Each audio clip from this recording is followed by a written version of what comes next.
Hi, everybody. Welcome to English Digest. I'm Tom. Hi, I'm Stephanie.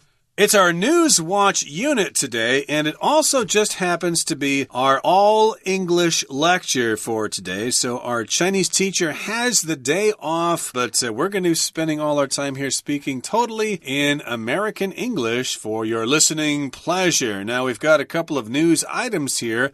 They're kind of similar to me. We've got one about a sensor that some scientists have developed to look for people who are in trouble in the mountains or something like that. And then we've got a kind of satellite that can look for illegal waste dumps in different countries around the world. For some reason, people are always trying to get rid of their garbage, and they don't want to pay the fees and stuff like that. Yeah. But that causes problems, of course, for the natural environment, makes it dirty for everyone. So, yeah, hopefully this satellite can put a stop to that.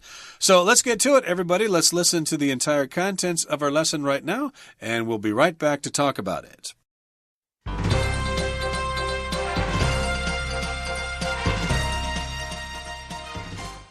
Scientists develop sensor for search and rescue. Scientists from Switzerland have developed a new device that could help rescue workers find trapped people more easily. It's a sensor that can identify a number of different chemicals in the air. These chemicals, including carbon dioxide, ammonia, and water vapor, are released by human bodies. The sensor can detect them at very low levels and could be used to locate people buried under the rubble of collapsed buildings. Similar sensors have been built before, but they are large, expensive, and not as accurate as this new model.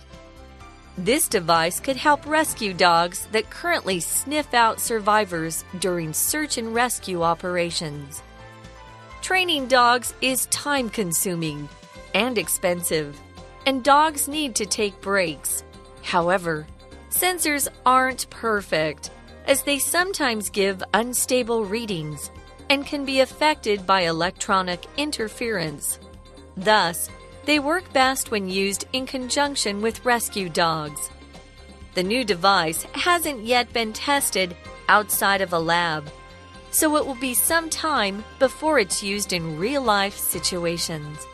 New satellite can find illegal waste dumps. Countries around the world are struggling to deal with trash.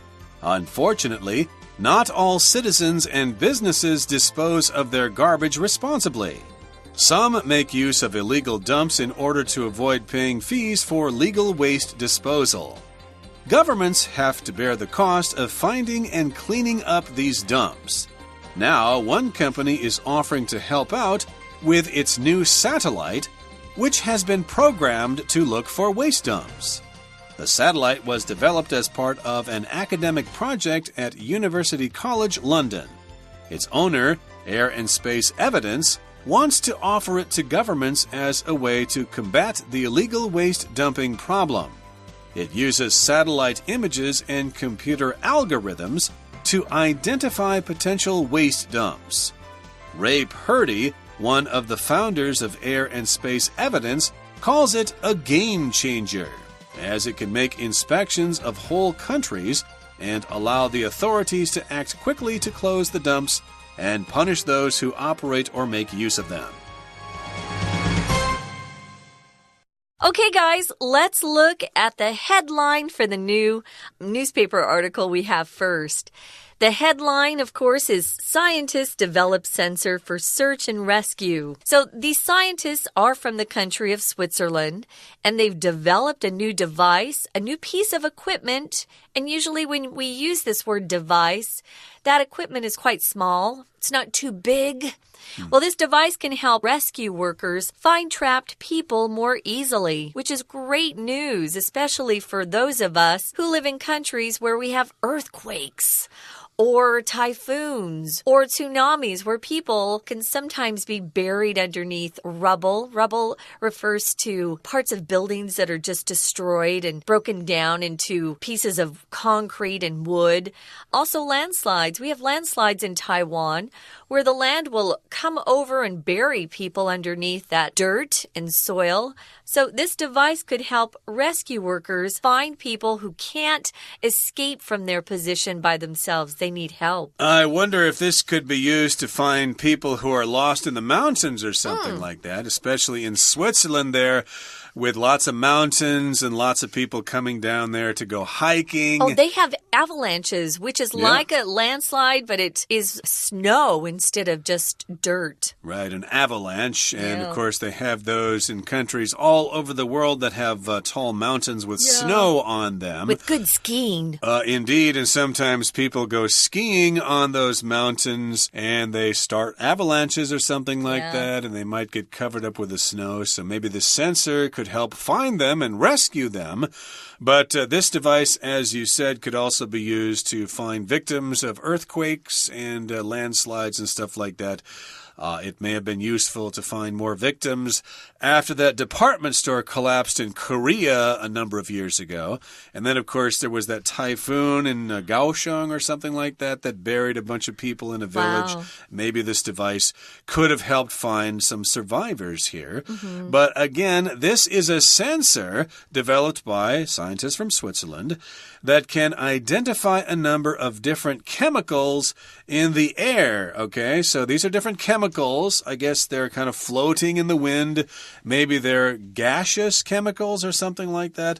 They're floating in the air, and this sensor can tell that they're there. It can find those chemicals, and if it can locate those chemicals, it can probably indicate that maybe someone is stuck under this pile of rubble here. Yeah, there are specific chemicals that they're looking for. The chemicals that can help them find humans, perhaps that are underneath rubble or snow or dirt, include things like carbon dioxide. We produce carbon dioxide when we breathe, right? And if there's too much carbon dioxide is released by our bodies as we breathe. Ammonia is a smell that is very strong. You'll often find it in cleaning products. Maybe you have some bleach or some sort of ammonia cleaner that really helps you scrub your house nice and clean. And then water vapor. Vapor is that gas that water lets off as it dries. It turns from a liquid into a gas. Vapor. And these are all released by human bodies. I didn't know that my body was releasing water vapor, though. That's interesting. Makes sense to me because the body is what, like 80% water or something Even like more, that? yeah. I don't know the exact figure there, but these are chemicals that are released or let off by the human body, so they float in the air, so they can use this sensor to find those chemicals, and when they find those chemicals, they can tell that a person must be somewhere nearby. As you were talking, I thought of another verb we use. Okay. For release, you could say emit. E-M-I-T, emitted. Yeah. So these things are emitted by our bodies. Right, so that's how they find people who are in trouble. Again, these chemicals are released by the human body. Now, the sensor can detect them at very low levels. Okay, so you don't need a lot of these chemicals floating in the air for this sensor to find them. These are low levels of these gases. And it could be used to locate people buried under the rubble of collapsed buildings. So here you've got the word rubble. That just refers to the big mess that is created after a building falls down because of an earthquake or because of some building collapse or something like that. You could say the debris, the rubble, the leftover junk of a collapsed building. And if something collapses, it falls down. And of course, as you know, during that 9/21 earthquake way back, what was that, 1999? There were a lot of collapsed buildings. I think there was one near the Songshan train station in Taipei, a big collapsed building. Wow. It had fallen over, and many people, unfortunately, perished in that event. We also use collapse, the verb, as a verb we use to talk about people who suddenly fall to the ground. Maybe you've been working really hard and you haven't eaten and it's just been too long and you kind of collapse. So that is also used for people as well as things. Similar sensors have been built before, but they are large, expensive, and also not as accurate as this new model. So if they're really big and expensive, You can kind of guess that some countries or some groups wouldn't be able to afford them, especially if they're expensive. But this new device is not as big, it's less expensive, and it's more accurate than the older models. If you're accurate, you're correct. When we're talking about accurate data or accurate measurements, we're talking about information and details that are correct in all ways. So it's very exact, which is exactly what you'd want out of a new device. Right. I could say that quartz watches are more accurate than automatic mechanical watches, but people tend to like to buy the automatic watches because they're more expensive and they're cooler, I guess, although quartz watches are more accurate. But again, this device pretty much is accurate, so they can find those chemicals in the air and maybe rescue some people trapped in the rubble of a collapsed building. Now, this device could help rescue dogs that currently sniff out survivors during search and rescue operations. So dogs are pretty good at smelling things, but well, they still need some help here, so these rescue dogs are heading out there looking for survivors after an earthquake or after a tsunami or something like that. And the dogs try to sniff out those survivors. They sniff with their noses, with their snouts, and they try to pick up the scent of those survivors, but sometimes it's kind of difficult for them to do this. And the dogs are out there on search and rescue operations. An operation, of course, is just a general activity that involves all sorts of different steps and different kinds of equipment and all sorts of people in order to reach some kind of goal. So these are search and rescue operations when they go out and look for survivors. And a survivor, of course, is a person who survives a disaster. They didn't get killed, they're still alive, but they're probably still in trouble. Search and rescue operations happen right after some sort of catastrophe or disaster, when they still feel like they can find survivors, people who are still alive. After some time passes by, sadly, they change the name of their operation to search and recovery operations. So that means they're just trying to find the bodies of people who sadly have not survived. We use operations to talk about business operations, all of the processes that a business goes through to make money. But here, of course, it's a process that they go through to find people. Hopefully they're still alive and they've survived. Sadly, if they're not, though, their families still want to get their loved ones' bodies back. So that turns into a search and recovery operation. Here, operations just is plural. It includes all of the different steps that take place during these search and rescue operations or search and recovery operations. Now, we know that dogs often help by using their great nose. They can really smell things that human beings can't. But training the dogs is time-consuming. It takes a lot of time to train them. It's also expensive, and dogs, like humans, need to take breaks. They need to eat, they need to rest, things like that. So they can't just keep going nonstop. It says, however, sensors aren't perfect, as they sometimes give unstable readings. When you're talking about a device that is checking something out, monitoring something, and then giving you that information back at you, it's called a reading. When you get your blood pressure taken at the hospital, they're looking at a device that will have your blood pressure reading. So those readings sometimes are unstable. You can't trust them. They're perhaps not the same from 1 minute to the next. That would be unstable. And they can also be affected by electronic interference. So if there's other electronic equipment in the area, it can interfere or interrupt those readings and can affect that device so it's not as accurate. That's important. Electronic, which means it uses electricity, but it's also using lots of small parts like transistors and microchips and stuff like that. So they can create electronic fields and they can interfere or they can block those readings or kind of change them. So thus, as a result, they work best when used in conjunction with rescue dogs. They work best when they're used together with those rescue dogs, or they're used at the same time with those rescue dogs. And the new device hasn't yet been tested outside of a lab, so it will be some time before it's used in real-life situations. So they've developed this sensor, but it hasn't really been worked out in the field. Hopefully, if there's an earthquake somewhere in the world, these devices can come out and try to locate survivors buried in the rubble. Okay, that brings us to the midway point in today's lesson. Let's take a break right now, but please stay tuned. We'll be right back.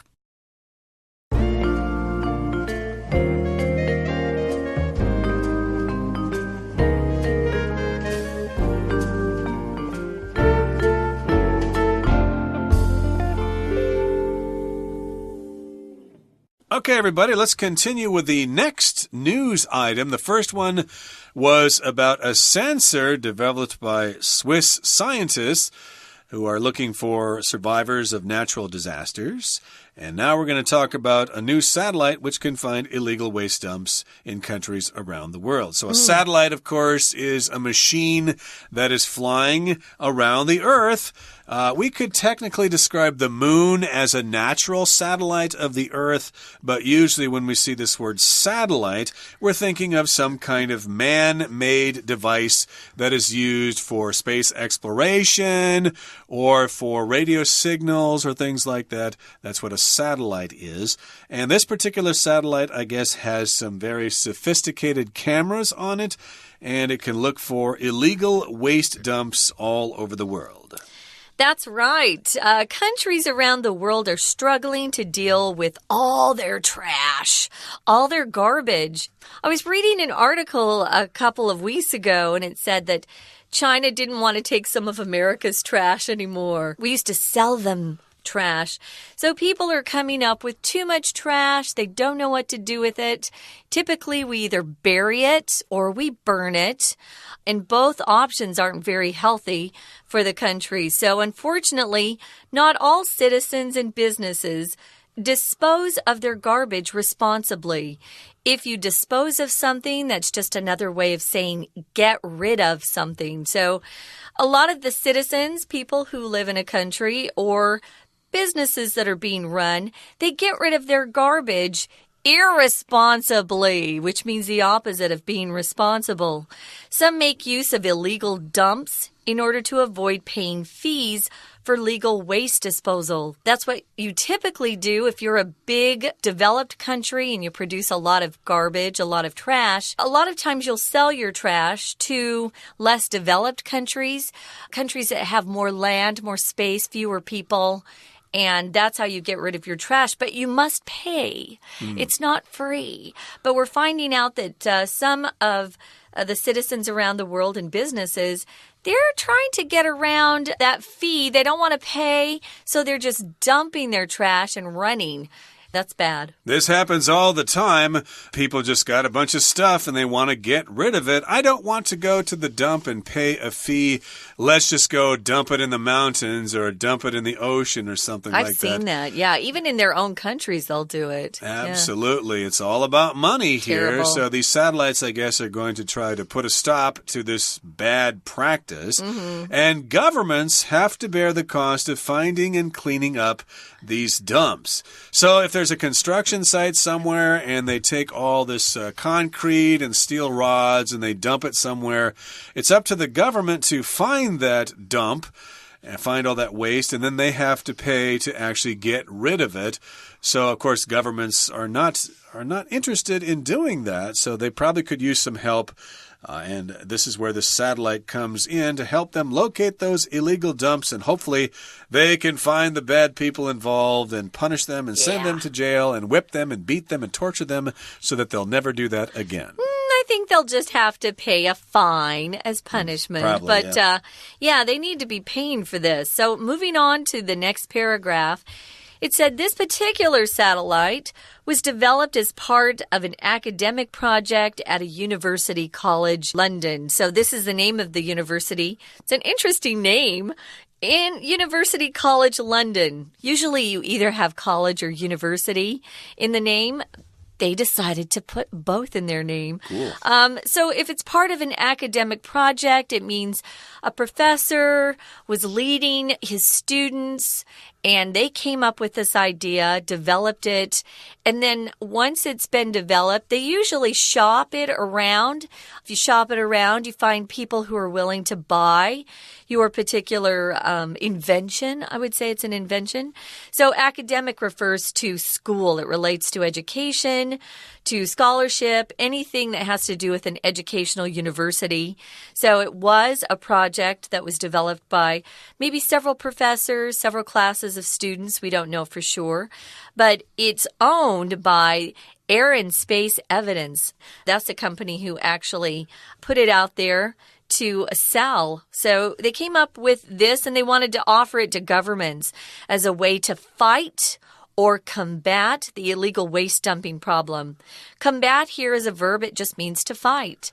Now, the verb is pronounced combat with the strong emphasis on the second syllable. But if it's a noun, my father fought during World War II in many combat missions. Combat, the noun is combat, but the verb is combat, remember? Yeah, I think my great-grandfather was a soldier in World War I, but he didn't see any combat. I think he just worked in a hospital or something like that. So that's combat as a noun. And again, as you said, combat is the verb. So they want to use this satellite to fight this illegal waste dumping problem, to combat this illegal waste dumping problem.